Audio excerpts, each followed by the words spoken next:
I had a few questions about Olympic participation.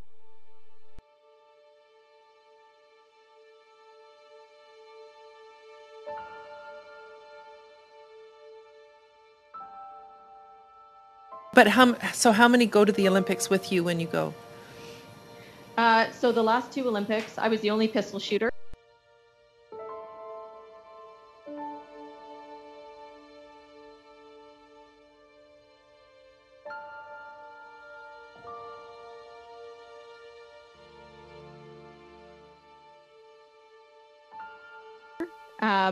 Previous to that, in 2012, there was only one pistol shooter as well. I think that we've had a pistol shooter in the Olympics every Summer Olympics. I'm going to say since at least probably the early 80s, when they kind of split off men and women's events. They've definitely had women in every event, I think, since 1984. There was even a gold medal at the 1984 Olympics in women's pistol shooting. There's also been a long history of male pistol shooters as well. We have, since they changed the rules for how we qualify, there's been smaller shooting teams, I think, since 1996, based on how qualifications work. But prior to that, there was a significant shooting teams across the rifle, the pistol, and the shotgun disciplines that are available within the shooting sports.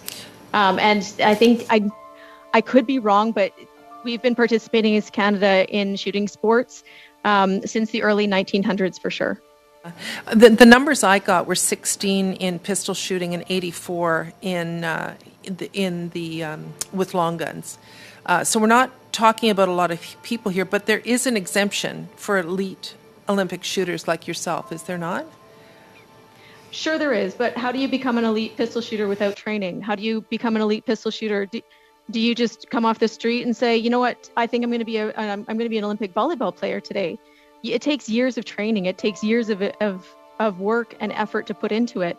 There's the rule of about 10,000 hours to become an expert in anything, and yet we're going to limit the people who are allowed to have an exemption to the people who are already champions, who are already winning, who are already Olympians. That means that you get rid of the entire sport. How do you prove that you want to become a professional or Olympian in something before you actually can prove that you are? But what we're talking about is 16 people in the entire country, and right now it's just you. You're talking about 16 people who become Olympians. Do you understand how many other people who are competing against them? There's a huge amount of people competing against them. We have teams. I have teammates that I train with all the time who have not made the Olympic level yet, but yet you're going to restrict their equipment to say that they can never achieve? That makes no sense. It's like telling soccer players that you want to be a soccer player, but you have to be an Olympic soccer player before you can actually have a ball. That's what you're saying. It's not. I mean, gun ranges are still allowed to import, buy, and sell, import and buy pistols as well. But I think, at some point,